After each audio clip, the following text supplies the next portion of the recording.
کہ آج حضرت حسین کے نام پر جو ایک اس مہینے کو ہی نہیں بلکہ میں تو یہ کہتا ہوں کہ اسلام کے مقابلے میں ایک نیا دین کھڑا کر دیا گیا، اسلام کی شریعت کے مقابلے میں ایک نئی شریعت کھڑی کر دی تھی۔ میرے نبی کی شریعت میں کوئی ماتم نہیں ہے، میرے نبی کی شریعت میں کوئی سینے کا پیٹنا نہیں ہے، کوئی نوحہ نہیں ہے۔ میرے نبی کی شریعت میں کسی بھی مرنے والے کے اوپر 3 دن سے زیادہ سوگ منانے کی اجازت ہے۔ الحمدللہ نحمده ونستعینه ونستغفره ونعوذ باللہ من شرور انفسنا ومن سیئات اعمالنا من يهده الله فلا مضل له ومن يضلل فلا هادي له واشهد ان لا اله الا الله وحده لا شريك له واشهد ان محمدا عبده ورسوله يا ايها الذين امنوا اتقوا الله حق تقاته ولا تموتن الا وانتم مسلمون يا ايها الناس اتقوا ربكم الذي خلقكم من نفس واحده وخلق منها زوجها وبث منهما رجالا كثيرا ونساء واتقوا الله الذي تساءلون به والأرحام إن الله كان عليكم رقيبا يا أيها الذين آمنوا اتقوا الله وقولوا قولا سديدا يصلح لكم أعمالكم ويغفر لكم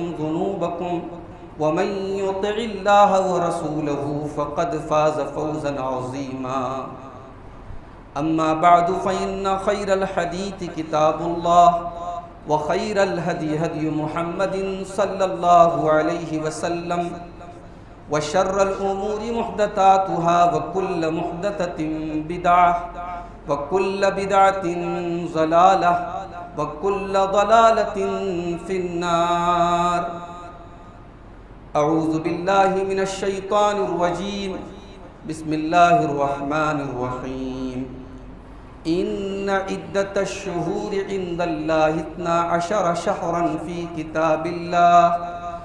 کتاب اللہ یوم خلق السماوات والارض منها 4 حرم ذلك الدین القیم فلا تظلموا فیہن انفسکم۔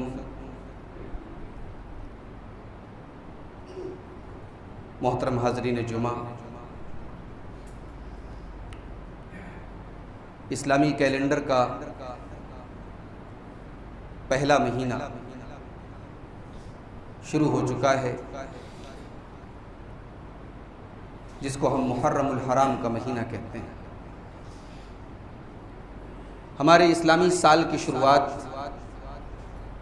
اسی مہینے سے ہوتی ہے۔ یہ مہینہ سال کا پہلا مہینہ بھی ہے اور یہ ان 4 مہینوں میں سے ایک ہے جن کو شریعت میں حرمت والا مہینہ کہا گیا، جن کو حرام مہینہ کہا گیا۔ کیا مطلب ہے حرمت والے مہینے کا؟ یعنی سال کے 12 مہینوں میں 4 مہینے ایسے ہیں جن کا احترام، جن کی رسپیکٹ، جن کا ادب باقی 8 مہینوں سے زیادہ ہونا چاہیے۔ اب اس مہینے کے احترام کا مطلب کیا ہے؟ اس مہینے میں اللہ تبارک و تعالیٰ کی نافرمانی سے بچا جائے اور دنوں کے مقابلے میں زیادہ بچا جائے، گناہوں سے اپنے آپ کو بچایا جائے، اللہ کی اطاعت کے کاموں میں لگایا جائے۔ مکے میں، عرب میں لوگ حضرت ابراہیم کے دین کو فالو کرنے کا دعویٰ کرتے ہیں اور حضرت ابراہیم کے زمانے سے سال کے 4 مہینے حرمت والے مانے جاتے ہیں۔ اس میں 3 مہینے کنٹینیو تھے، ذوالحجہ، ذوالقعدہ، ذوالحجہ اور محرم۔ ذوالقعدہ، ذوالحجہ اور محرم یہ تینوں کنٹینیو ہوتے تھے، اور چوتھا مہینہ جو شعبان کے پہلے آتا ہے، رجب کا مہینہ۔ تو اب عرب والے بڑے لڑاکو بھی تھے، آئے دن ان کی جنگیں ہوتی رہتی تھی، تو یہ کنٹینیو جو 3 مہینے حرمت والے پڑھتے تھے، یہ ان کے لیے بڑی پرابلم ہو جاتی کہ اب 3 مہینے تک ہم جنگ نہیں کر سکتے۔ تو اب انہیں جنگ بھی کرنا ہے اور ان 3 مہینوں کا احترام بھی کرنا ہے، کیونکہ ان کا یہ دعویٰ تھا کہ ہم ابراہیم علیہ السلام کے دین پر چل رہے ہیں۔ تو انہوں نے اب اس میں ایک ہیلا نکالا، ایک چال چلی، ایک راستہ نکالا۔ جب ان کی جنگ چلتی رہتی تھی تو اب اگر حرمت والا مہینہ آ گیا تو وہ اس کو ٹرانسفر کر دیتے، کہتے تھے اس سال سفر کا مہینہ جو ہے ہم اس کو محرم کا مہینہ مانتے ہیں، محرم شروع ہو چکا ہے، مگر کہتے تھے نہیں، اب سفر جو اس کے بعد آئے گا ہم اس کو اس بار محرم مانیں۔ اس طریقے سے وہ جنگوں کے لیے مہینوں کو آگے پیچھے کر رہے تھے۔ پھر ان کی ایک بڑی فائنینشیل جو ان کی کاروباری اور معاشی ضرورت پوری ہوتی تھی حج کے موقع سے، اور اللہ تعالیٰ نے حج کو بھی جوڑ دیا چاند سے۔ اب ظاہر ہے حج ہمیشہ ایک سیزن میں نہیں پڑتا تھا، کبھی گرمی میں پڑ رہا ہے، کبھی برسات میں پڑ رہا ہے، کبھی سردی کے موسم میں پڑ رہا ہے۔ اب اگر ان کے علاقے کے مطابق موسم حج کے ٹائم نہیں ہے تو ان کی تجارت پر اثر پڑتا تھا، اپنے کاروبار پر اثر پڑتا تھا، تو حج کے موقع پر بھی وہ حج کے مہینے کو بھی آگے پیچھے کر رہے تھے۔ یہ ظاہر ہے کہ اللہ تعالیٰ کی شریعت کے ساتھ ایک کھلواڑ تھا۔ تو جس سال اللہ کے نبی نے حجۃ الوداع کیا اور 9 تاریخ کو عرفہ کے دن آپ نے خطبہ دیا، اس خطبے میں اللہ کے پیارے نبی نے قرآن کی اسی موقع پر قرآن کی آیت نازل ہوئی، سورہ توبہ کی آیت نمبر 36، ان عدت الشہور عند اللہ 12 شہرا فی کتاب اللہ، مہینوں کی تعداد اللہ تعالیٰ کے نزدیک 12 ہے۔ اللہ کی کتاب میں بھی یہی لکھا ہوا ہے، لوح محفوظ میں بھی یہی لکھا ہوا ہے، یوم خلق السماوات والارض، اور یہ 12 مہینوں کا سلسلہ اس دن سے چلا آ رہا ہے جس دن سے اللہ نے آسمانوں کو پیدا کیا، زمین کو پیدا کیا۔ اللہ نے کہا اس دن سے مہینے 12 ہی ہیں، منہا 4 حرم، اور ان 12 مہینوں میں 4 مہینے حرمت والے ہیں، ذالک الدین القیم، اور اے میرے بندو یہی اللہ کا سیدھا سادہ دین ہے۔ اللہ کے دین کے ساتھ کھلواڑ مت کرو، یہی اللہ کا سیدھا سادہ دین۔ فلا تظلموا فیہن انفسکم، تم ان 4 مہینوں میں خاص طور سے اپنی جان کے اوپر، اپنے نفس کے اوپر کوئی ظلم مت کرو۔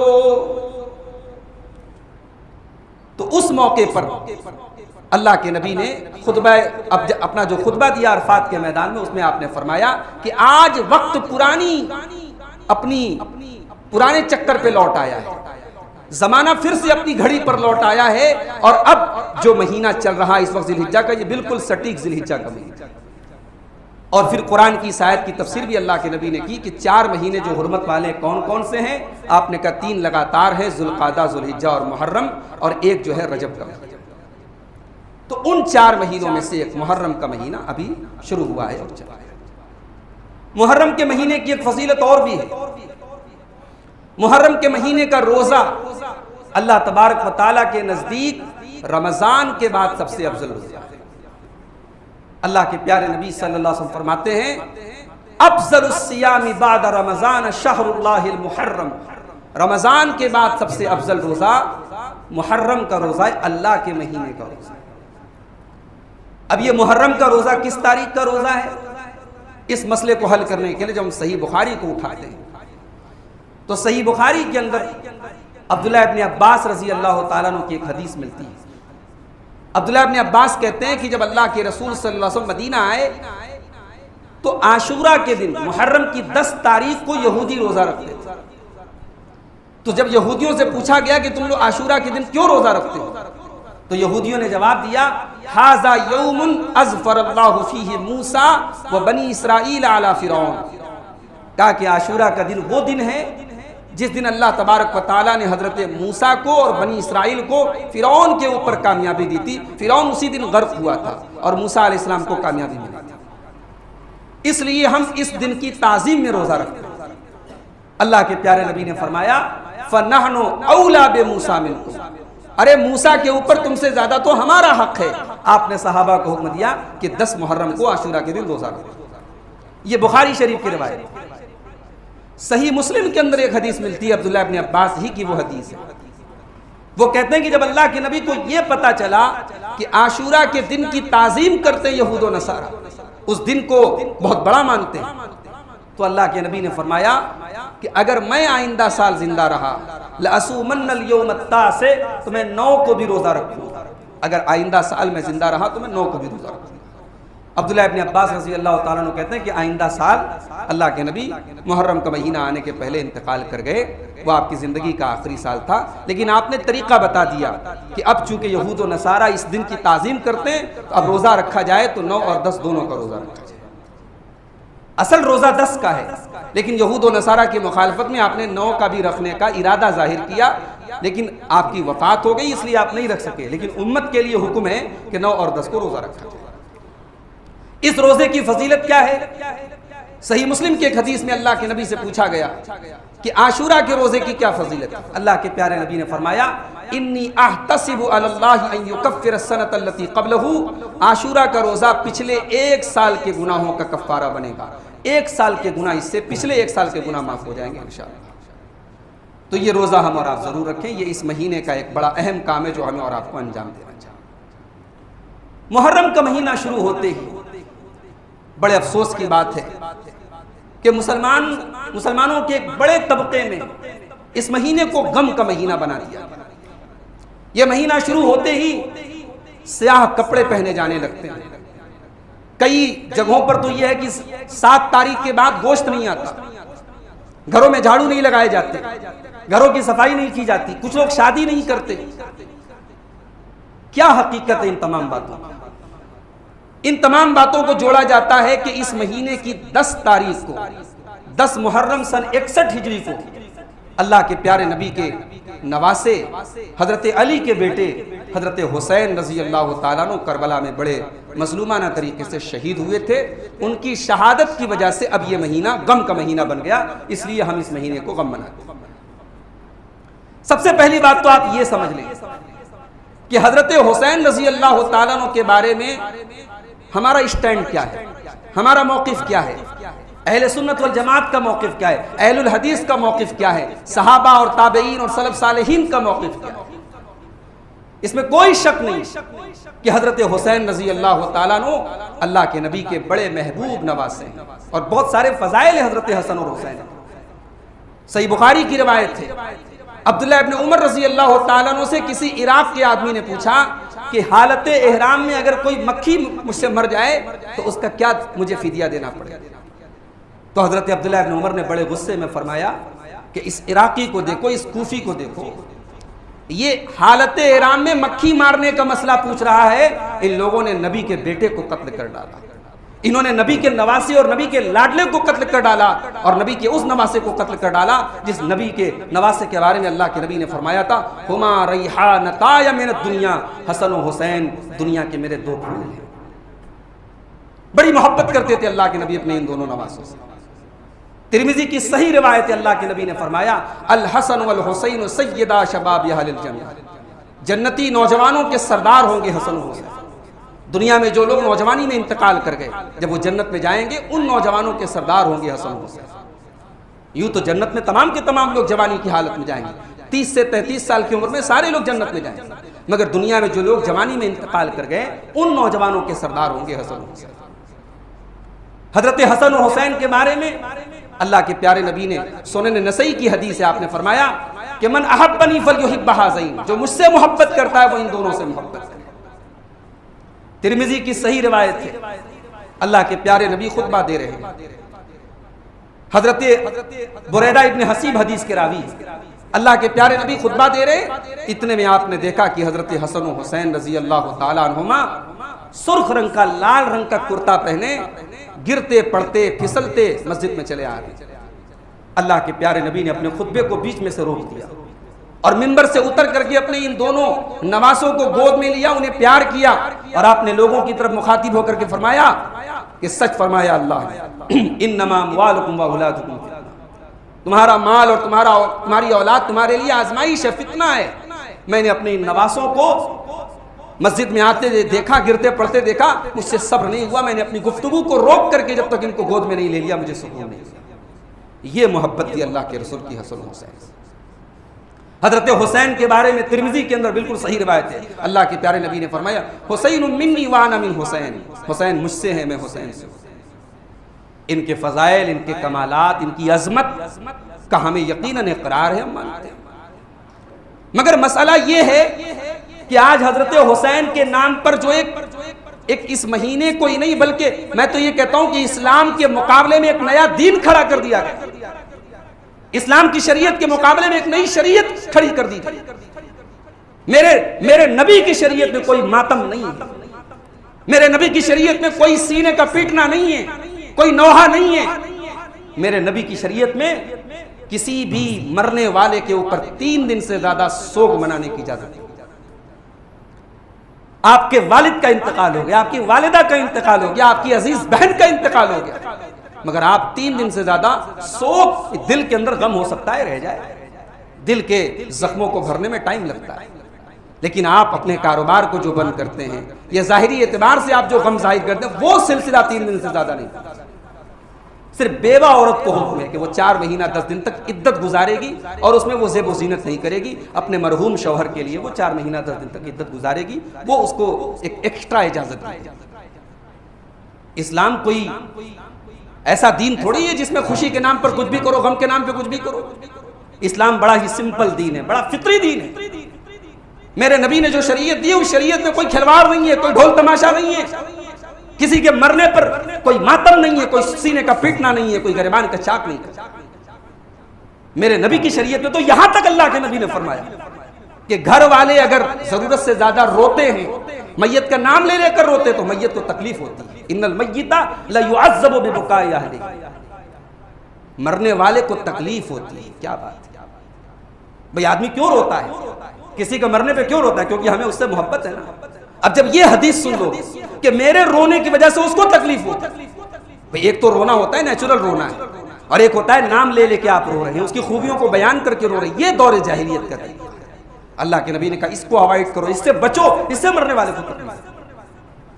اللہ کے نبی نے فرمایا لیس منا من لطم الخدود وشق الجیوب ودعا بدعوى الجاہلیہ، وہ انسان ہم میں سے نہیں ہے جو اپنے غم کے مارے اپنے چہرے پر، اپنے رخسار پر تھپڑ مارے، اپنے کپڑے کو چاک کرے اور دور جاہلیت کی طرف پکار کرے، وہ ہم میں سے نہیں ہے، اس کا ہم سے کوئی تعلق نہیں۔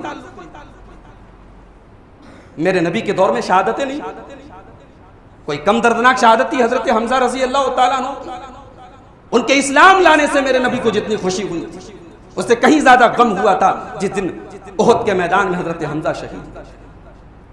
نبی نے کون سا ماتم کیا؟ نبی نے کون سے گریبان چاک کی؟ نبی کے کس صحابی نے انگاروں پر اپنے پیروں کو جلایا، زنجیروں سے اپنے سینے کو پیٹا، گھروں پہ کالی جھنڈیاں لگائیں؟ کیا حضرت حمزہ کی شہادت دردناک نہیں تھی؟ حسین رضی اللہ تعالیٰ عنہ کے نام پر حسین کے نانا کی شریعت کے مقابلے میں ایک نئی شریعت کھڑی کر دی گئی، ایک نیا دین کھڑا کر دیا۔ جانتے ہو حسین کے نانا نے غم کیسے ظاہر کیا ہے؟ اللہ کے پیارے نبی کے بیٹے ابراہیم کا انتقال ہوتا ہے، اللہ نے نبیوں کو کیسے کیسے آزمایا۔ بھئی بیٹا تو سب کو چاہیے ہوتا ہے نا، میرے نبی کو بھی بیٹے کی چاہت تھی، بیٹا عزیز تھا، مگر اللہ کی طرف سے ایک فیصلہ ہو چکا تھا کہ نبی کی کوئی اولاد نرینہ جوان نہیں ہو، نبی کے بیٹے ہوئے مگر کوئی بیٹا جوان نہیں تھا۔ اللہ نے ان بیٹوں کو بچپن میں اٹھا لیا۔ یہ بھی کتنی بڑی آزمائش ہے۔ اب اس میں بھی اللہ کی طرف سے الگ الگ حکمتیں تھی کہ نبی کا اگر کوئی بیٹا ہوگا ہو سکتا ہے کل اس کو لے کر کے لوگ اس کا وہ مقام دے دیں جو نبی کو دینا چاہیے۔ نبی آخری نبی ہے، نبی کا بیٹا اگر ہوگا ہو سکتا ہے اس کی شان میں لوگ غلو کریں۔ جب نبی کے نواسے کے نام پر پوری شریعت بنا دی گئی تو نبی کا بیٹا ہوتا تو کیا عالم۔ تو اللہ نے فیصلہ کر دیا ما کان محمد ابا احد من رجالکم، محمد صلی اللہ علیہ وسلم کسی مرد کے باپ نہیں ہے، ان کی اولاد میں کوئی مرد نہیں ہے، ان کے بیٹے ہوئے سب بچپن میں انتقال ہوئے۔ تو آپ کا ایک بیٹا ہوا تھا ابراہیم، حضرت ماریہ کے پیٹ سے ہوئے تھے۔ بیٹا ہوا، عرب کے دستور کے مطابق اس کو دیہات میں بھیجا گیا۔ دیہات میں جو دائیاں ہوتی تھی وہ دودھ پلاتی تھی، دیہات کے ماحول کی آب و ہوا اچھی ہوتی تھی، بچے جو ہے دودھ پینے کا جو پیریڈ ہوتا تھا 2 سال کا وہیں رہتے تھے۔ حضرت ابراہیم رضی اللہ تعالیٰ عنہ 1.5 سال کی عمر ہے اور بیمار ہو گئے، اور آخری ٹائم اللہ کے نبی گئے اپنے بیٹے کے پاس، اپنے اس سال ڈیڑھ سال کے بچے کو اللہ کے نبی اپنی گود میں لیے ہیں اور بیٹے کا دم ٹوٹ رہا ہے، بیٹے کی سانسیں اکھڑ رہی ہیں۔ اللہ کے فیصلوں کے آگے انسان کتنا مجبور ہوتا ہے میرے بھائیوں۔ نبی اس کائنات کے سب سے بہترین انسان ہیں، اللہ کے سب سے محبوب بندے ہیں، مگر اپنے بیٹے کو موت سے بچانے کا اختیار آپ کو نہیں۔ بیٹا نبی کی گود میں دم توڑ رہا ہے اور نبی رو رہے ہیں، اور روتے ہوئے اللہ کے نبی کہتے ہیں ان العین تدمع والقلب یحزن ولا نقول الا ما یرضی ربنا۔ محمد کی آنکھیں بہ رہی، محمد کی آنکھوں سے آنسو بہ رہے، محمد صلی اللہ علیہ وسلم کا دل غمگین ہے۔ اے ابراہیم، ہے میرے بچے، تیرے جانے سے تیرے باپ کا دل زخمی ہے، تیرا باپ مغموم ہے، تیرا باپ غمگین ہے۔ ولا نقول الا ما یرضی ربنا، مگر ہم کوئی ایسی بات نہیں کہیں گے جس سے اللہ ناراض ہو جائے۔ یہ حسین رضی اللہ تعالیٰ عنہ کے نانا کا طریقہ ہے میرے بھائی، اور جس حسین کے غم کے نام پر آج ہم نے اس مہینے کو غم کا مہینہ بنا کے رکھا ہے۔ حضرت حسین کے سامنے شہادتیں ہوئی کہ نہیں ہوئی؟ ان کے والد حضرت علی مسجد میں محراب میں شہید کیے گئے رمضان کی 20 تاریخ کو۔ حضرت حسین نے اپنے باپ کے نام پہ کون سا ماتم کیا؟ ان کے بڑے بھائی حضرت حسن رضی اللہ تعالیٰ عنہ کے بارے میں صحیح روایات موجود ہے کہ زہر دے کر کے ان کو شہید کیا۔ حضرت حسین نے اپنے بھائی حضرت حسن کا کوئی ماتم نہیں منایا، کوئی جشن نہیں منایا، کوئی غم نہیں منایا۔ تو یہ حضرت حسین رضی اللہ عنہ کی محبت کے نام پر جو اس مہینے کو ایک غم کا مہینہ بنا دیا، اس کے پیچھے دراصل بڑی گہری سازش۔ ایک تو یہ محرم کا مہینہ ہے، اسلامی سال کا پہلا مہینہ ہے، اور ان 4 مہینوں میں سے ایک ہے جن کا احترام اور زیادہ کرنا چاہیے۔ اس مہینے میں حضرت حسین کی محبت کے نام پر دراصل صحابہ کرام پر تبرہ ہوتا ہے۔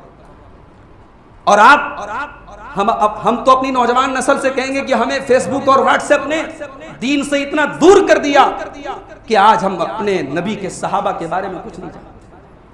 ہم جن لوگوں کو غلط مانتے ہیں، جن کے طریقے اور منہج کو غلط مانتے ہیں، جن کو باطل مانتے ہیں، وہ اپنے باطل کے لیے آج کتنی محنت کر رہے ہیں۔ بچے کو اپنا عقیدہ سکھایا جا رہا ہے، بچے کے دماغ میں زہر بھرا جا رہا ہے۔ پورے 50-60 دن تک مجالس منعقد ہوتی ہیں اور اس میں اہل بیت کی محبت کم اور صحابہ کی برائیاں زیادہ بیان کی جاتی ہیں، اور بچوں سے لے کر نوجوان نسلوں تک اور عورتوں تک وہ زہر بھرا جاتا ہے۔ اس کے مقابلے میں ہمارے نوجوانوں کو اگر پوچھا جائے کہ خلفائے راشدین کے نام بتاؤ تو کتنے اس مسجد میں بیٹھے ہوں گے جو نام نہیں بتا پائیں گے۔ پوچھا جائے کہ نبی کی 4 بیٹیوں کے نام بتاؤ، نہیں بتا پائیں گے۔ نبی کی بیویوں کے نام بتاؤ، نہیں بتا پائیں گے۔ نام نہیں بتا پائیں گے، کام تو بہت دور کی بات ہے۔ صحابہ کی سیرت کے بارے میں ہمیں کچھ نہیں پتا۔ دنیا بھر کے قصے کہانیاں ہمیں معلوم ہیں، دنیا کے جن کو ہم ہیرو کہتے ہیں ان ہیروز کی تاریخیں اور ان کی زندگیوں کے بارے میں ہمیں معلوم۔ ارے ہمارے ریئل ہیروز، ہمارے آئیڈیلز جو ہیں وہ تو نبی کے صحابہ۔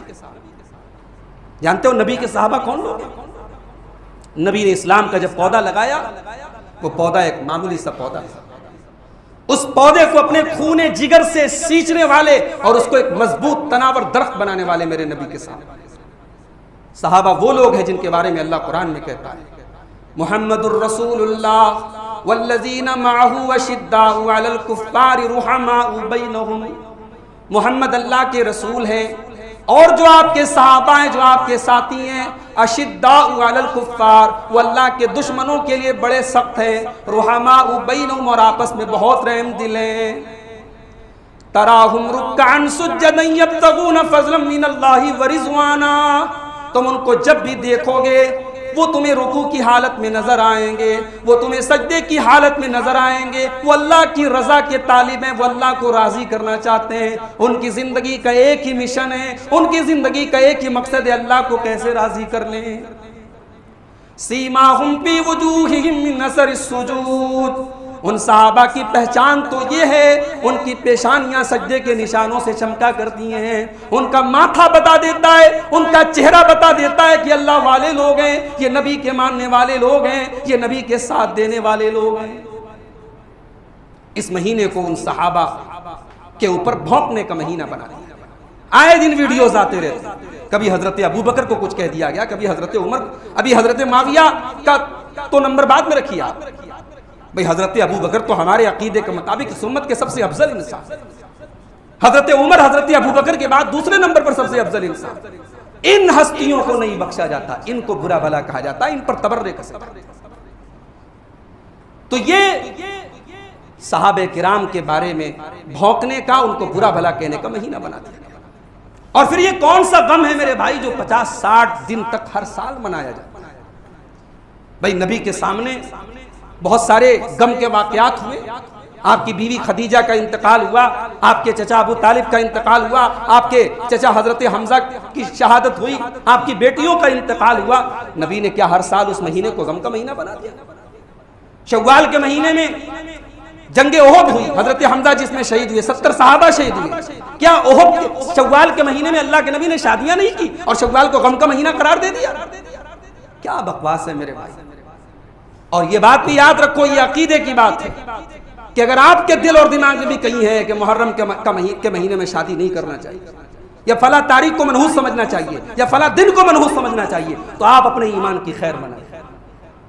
ہم سب اپنے ایمان کی خیر منائیں کہ اللہ نے کسی دن کو منحوس نہیں بنایا، اللہ نے کسی مہینے کو منحوس نہیں بنایا، ہم منحوس بنانے والے کو۔ نبی کی وفات صحابہ کے لیے کوئی کم دردناک حادثہ تھی؟ جس دن نبی کا انتقال ہوا، صحابہ کے دل کی حالت صحابہ سے جا کے پوچھو۔ حضرت انس ابن مالک کہتے ہیں اللہ کی قسم جس دن نبی کا انتقال ہوا پورے مدینہ میں اتنا تاریک دن، اتنا اندھیرے والا دن کوئی دن نہیں۔ تو کیا ربیع الاول کا مہینہ صحابہ کے لیے غم کا مہینہ بن گیا؟ 12 ربیع الاول کی تاریخ غم کی تاریخ ہو گئی۔ اسلام ان ڈھکوسلوں سے بہت اوپر کی چیز ہے میرے بھائی۔ ہم حضرت حسین سے بھی محبت کرتے ہیں، حضرت علی سے بھی محبت کرتے ہیں، اہل بیت سے بھی محبت کرتے ہیں، اور صحابہ سے بھی محبت کرتے ہیں۔ ہمارے تو دونوں ہاتھ میں لڈو ہیں۔ ہم اہل بیت سے اس لیے محبت کرتے ہیں کیونکہ نبی کا حکم ہے، اور ہم صحابہ سے اس لیے محبت کرتے ہیں کیونکہ نبی کا حکم ہے۔ اور صحابہ سے کیسی محبت کرتے ہیں؟ صحابہ کے بارے میں ہمارا عقیدہ کیا ہونا چاہیے؟ آئیے میں آپ کو ریکمینڈ کرتا ہوں، میں آپ کو مشورہ دیتا ہوں کہ کبھی زندگی میں موقع ملے تو ایک بڑی پتلی سی کتاب ہے، عقیدے کی کتاب، اور دنیا کا کوئی بڑا دینی ادارہ نہیں جہاں یہ کتاب نہ پڑھائی جاتی۔ ہمارے جامعہ سلفیہ میں فضیلت کے کلاس میں یہ کتاب پڑھائی جاتی ہے، مدینہ منورہ کے اندر جامعہ اسلامیہ میں آج بھی یہ کتاب پڑھائی جاتی ہے۔ اس کتاب کا نام ہے العقیدۃ الطحاویہ۔ ایک بہت بڑے عالم گزرے امام طحاوی رحمۃ اللہ علیہ، انہوں نے مختصر میں ہمارا عقیدہ کیا ہونا چاہیے اللہ کے بارے میں، نبی کے بارے میں، تقدیر کے بارے میں، قیامت کے بارے میں، صحابہ کے بارے میں، اہل بیت کے بارے میں، انہوں نے عقیدے پر پتلی سی کتاب لکھی۔ اس کتاب میں 2 لائن ہے صحابہ کے بارے میں، صرف 2 لائن ہے۔ وہ 2 لائن یاد کر لو میرے بھائی، اس 2 لائن کو اپنے سینے میں بٹھا لو، اپنے دماغ میں بک کر لو، اس کو فٹ کر لو۔ وہ 2 لائن کبھی نہیں بھولنی چاہیے۔ امام طحاوی کہتے ہیں وَنُحِبُّ أَصْحَابَ رَسُولِ اللَّهِ صلی اللہ علیہ وسلم، ہم اللہ کے رسول کے صحابہ سے محبت کرتے ہیں۔ وَلَا نُفْرِطُ فِي حُبِّ أَحَدٍ مِّنْهُمْ، اور ہم کسی صحابی کی محبت میں حد سے آگے نہیں بڑھتے۔ ہمیں علی سے محبت ہے مگر علی کو مشکل کشا نہیں مانتے۔ ہمیں حضرت ابو بکر سے محبت ہے مگر ہم حضرت ابو بکر کو نبی کے مقام تک نہیں پہنچاتے۔ یہاں تو حضرت علی کی محبت میں اس قدر لوگ آگے بڑھ گئے کہ اللہ کے برابر کر دیا حضرت علی۔ یہاں تک لکھنے والوں نے لکھ دیا کہ صاحب حضرت علی سارے نبیوں سے افضل ہے، محمد الرسول اللہ کو چھوڑ کر کے باقی سارے نبیوں سے افضل ہے۔ تو ہم کسی صحابی کی محبت میں حد سے آگے نہیں بڑھتے۔ وَلَا نَتَبَرَّأُ مِنْ أَحَدٍ مِّنْهُمْ، اور ہم کسی صحابی سے بیزاری کا اظہار نہیں کرتے، نفرت کا اظہار نہیں کرتے، تبرہ نہیں کرتے۔ تبرہ کا مطلب نفرت ظاہر کرنا، تبرہ کا مطلب نفرت ظاہر کرنا۔ ہم کسی صحابی سے نفرت ظاہر نہیں کرتے۔ وَنُبْغِضُ مَنْ يُبْغِضُهُ، اور جو صحابہ سے بغض رکھے ہم اس سے بغض رکھتے ہیں۔ ٹھیک ہے، دنیا کا کاروبار کر سکتے ہیں، ہم دنیا کا لین دین کر سکتے ہیں، اس کی آئیڈیولوجی، اس کے عقیدے، اس کے نظریے کو ہم اس کے معاملے میں کبھی ہم سافٹ نہیں ہو سکتے۔ ہمارے دل میں ہمیشہ یہ بات رہے گی کہ یہ انسان نبی کے صحابہ کو برا بلا کے وَنُبْغِضُ مَنْ يُبْغِضُهُ، جو نبی کے صحابہ سے بغض رکھے ہم اس سے بغض رکھتے ہیں۔ وَبِغَيْرِ الْخَيْرِ يَذْكُرُهُمْ، اور جو صحابہ کا ذکر برے انداز میں کرے ہم اس سے بھی بغض رکھتے ہیں۔ وَلَا نَذْكُرُهُمْ إِلَّا بِخَيْرٍ، اور ہم صحابہ کا ذکر ہمیشہ اچھے انداز میں کرتے ہیں۔ وَحُبُّهُمْ دِينٌ وَإِيمَانٌ وَإِحْسَانٌ، صحابہ کی محبت دین ہے، ایمان ہے، احسان ہے۔ وَبُغْضُهُمْ كُفْرٌ وَنِفَاقٌ وَطُغْيَانٌ، اور صحابہ سے بغض کرنا یہ کفر ہے، یہ نفاق ہے، یہ سرکشی اور طغیان ہے۔ یہ 2 لائن ہے میرے بھائی، بچوں کو یاد کرا دو، یہ ہمارا صحابہ کے بارے میں۔ اب ایک آخری سوال کا جواب دے کے بات ختم کرو۔ بھائی صحابہ کو برا بھلا کہا جا رہا ہے، اس سے صحابہ کی شان پر کیا کوئی اثر پڑتا ہے؟ بالکل کوئی اثر نہیں پڑتا۔ سورج پر تھوکنے والا اپنے چہرے پر تھوکتا ہے۔ صحابہ کرام کو برا بھلا کہنے سے، صحابہ کرام کے اندر کیڑے نکالنے سے، آج افسوس کی بات ہے یوٹیوب اور انٹرنیٹ کی دنیا آنے کے بعد ہمارے بہت سارے اہل حدیث نوجوان آج گمراہ قسم کے لوگوں کو سن کر کے وہ صحابہ کے بارے میں الٹی سیدھی باتیں کرتے ہیں۔ ہم اس انسان کو اہل حدیث نہیں مانتے، وہ اہل حدیث ہو ہی نہیں سکتا جو کسی صحابی کے بارے میں اپنی زبان دراز کرے، اور صحابہ پر بھونکنے سے صحابہ کے مقام پر کوئی اثر پڑنے والا نہیں ہے میرے بھائی۔ اما عائشہ سے کسی نے کہا، بڑے غور سے سنیے گا، یہ آخری بات کہہ کے بات ختم کروں۔ اما عائشہ سے کسی نے کہا کہ کچھ لوگ ہیں جو صحابہ کو برا بھلا کہتے ہیں، آپ کی کیا رائے ہے؟ اما عائشہ نے فرمایا وما تعجبون من ذلک، اس میں حیرت کی کیا بات تھی، اس میں تعجب کی کیا بات تھی؟ انقطع عنہم العمل فاحب اللہ الا ينقطع عنہم الاجر۔ اما عائشہ نے کہا ارے صحابہ تو چلے گئے، صحابہ کے عمل کا سلسلہ تو ختم ہو گیا، وہ عمل نہیں کر سکتے، اللہ کو پیارے ہو گئے، مگر اللہ کو یہ منظور تھا صحابہ تو چلے جائیں مگر صحابہ کا ثواب کا سلسلہ جاری رہے، صحابہ کو اجر ملتا رہے۔ جتنی صحابہ کو گالیاں دی جائیں گی، ان کی شان پر حملے کیے جائیں گے، اللہ ان کے مقام کو اور بڑھائے گا، ان کے درجات کو اور بلند کرے گا، ان کے اجر و ثواب میں اور اضافہ کرے گا۔ تو میرے بھائیوں، یہ بڑی موٹی اور بڑی بنیادی باتیں ہیں جس کو ہمیں اور آپ کو یاد رکھنا چاہیے۔ انشاءاللہ کسی موقع سے اگر تفصیل کا موقع ملا تو ہم اہل بیت کے بارے میں بھی وضاحت کریں گے کہ اہل بیت کون ہیں۔ آج اہل بیت کے نام پہ پنجتن کا نام دیا جاتا ہے، حضرت علی، حضرت فاطمہ، حضرت حسن، حضرت حسین اور اللہ کے نبی، کہتے ہیں یہ پنجتن ہے، یہی 5 لوگ اہل بیت۔ یہ بھی مسئلہ حل کرنے لائق مسئلہ ہے کہ اہل بیت ہیں کون؟ بھئی ہمارے گھر میں شادی کا کارڈ آتا ہے، مولانا صاحب آپ کی دعوت اہل بیت کے اہل خانہ کے ساتھ۔ کسی انسان کے گھر میں دعوت آئے کہ آپ اپنے اہل خانہ کو لے کے آئے، انسان اپنے نواسوں کو لے کے جائے، اپنی بیٹی کو لے کے جائے، اپنے داماد کو لے کے جائے، اپنی بیوی کو گھر پہ بٹھا دے، بولے صاحب میری بیوی میرے اہل خانہ میں سے نہیں، تو دنیا مذاق اڑائے گی اس کا۔ دنیا کہے گی صاحب اہل خانہ اور فیملی اور اہل بیت میں سب سے پہلے انسان کی بیویاں آتی ہیں، نبی کی بیویوں کو خارج کر دیا اہل بیت میں۔ اہل بیت کی فضیلت پر تقریریں ہو رہی ہیں، اما عائشہ کا نام نہیں لیا جاتا، نام لیا بھی جاتا ہے تو گالی دی جاتی ہے۔ تو یہ اہل بیت کی محبت کے نام پر بھی ایک ڈھکوسلا ہے، یہ دراصل یہ اہل بیت سے محبت ہے ہی نہیں۔ اگر اہل بیت سے محبت ہوتی تو اہل بیت کا بٹوارہ نہ کیا جاتا۔ اللہ سے دعا کیجئے رب العالمین ہمیں صحیح اور سچے اور سیدھے راستے پر چلنے کی توفیق عطا فرمائے۔ رب العالمین اپنے نبی سے، نبی کے صحابہ سے، نبی کے اہل بیت سے صحیح اور سیدھی اور سچی محبت کرنے کی توفیق عطا فرمائے۔ رب العالمین ہر قسم کے خرافات اور بدعات سے ہم کو دور رکھے، ہمارے بچوں کو دور رکھے، ہماری نوجوان نسل کو دور رکھے۔ جو ہم میں بیمار ہیں اللہ ان کو شفاء کامل عاجل عطا فرمائے، جو روزگار سے پریشان ہیں اللہ ان کے کاروبار میں برکت نصیب فرمائے۔ بارش کا موسم ہے، کہیں بارش اتنی زیادہ ہو رہی ہے کہ وہاں تباہی مچی ہے، کہیں بارش بالکل نہیں ہو رہی ہے، کسان پریشان۔